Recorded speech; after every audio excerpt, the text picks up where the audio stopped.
The United States of America experienced one of its most trying times during the American Civil War.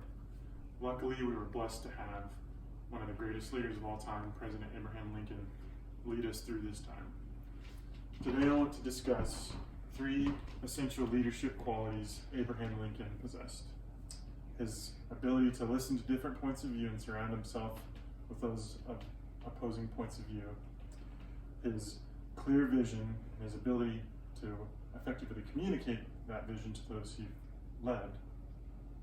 And 3, Lincoln's ability of interacting with those he led and directly managing them. Howard Schultz, the former CEO of Starbucks, said of Abraham Lincoln, "Lincoln's presidency is a big, well-lit classroom for business leaders seeking to build successful, enduring organizations."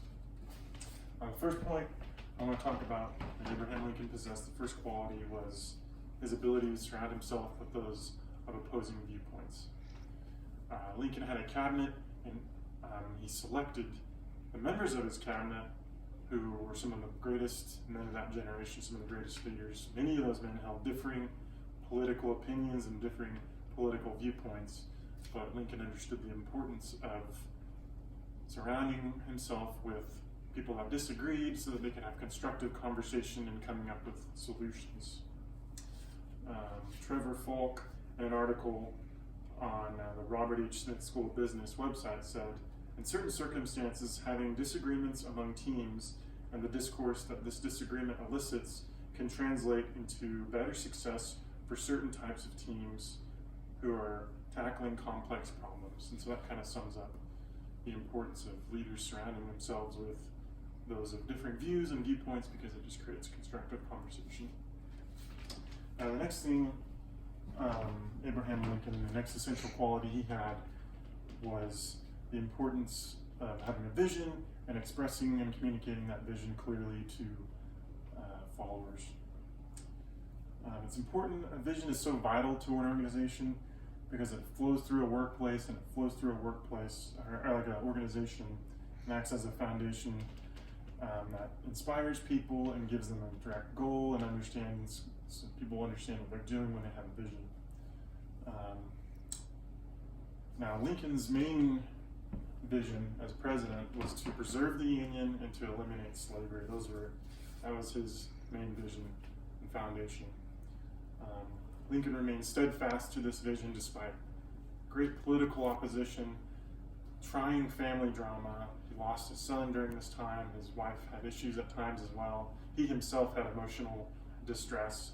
But despite all of this, he stuck to his vision. Nancy F. Cohen of the New York Times, in an article, said of Lincoln, "Despite all of his mental suffering, Lincoln never gave way to his darkest fears. His resilience and commitment to preserve the Union helped sustain him." So his vision sustained him, and that carried him through these difficult times. Leaders should aspire to have this quality. They should aspire to have a foundational vision that they can stick to and remain strong with, that despite trying times that may come.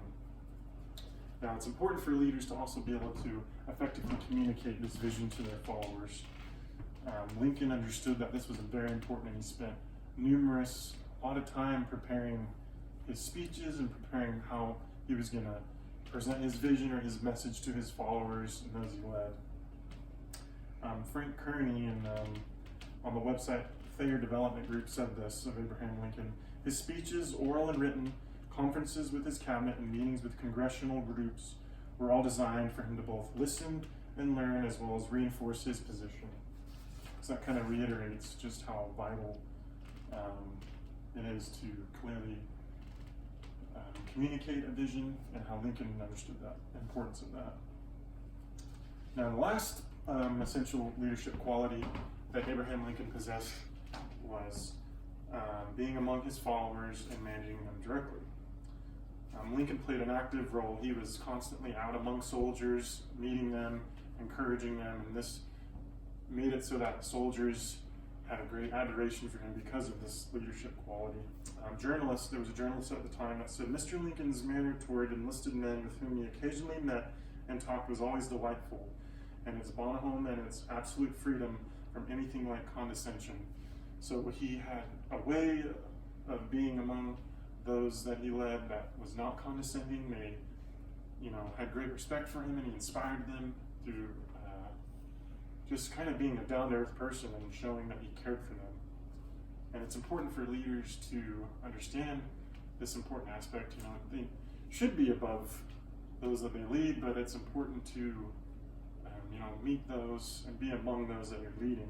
Leaders should be among followers to encourage morale, to inspire and build trust, and to communicate as well. And so, Abraham Lincoln was one of the greatest leaders this world's ever seen, and any aspiring leader should seek to study his life and incorporate the values and qualities that he had as a leader. And I would encourage anyone to find a leader that they look up to, study them, and figure out what essential qualities they can incorporate into their lives as a leader to better inspire those that follow. Thank you very much.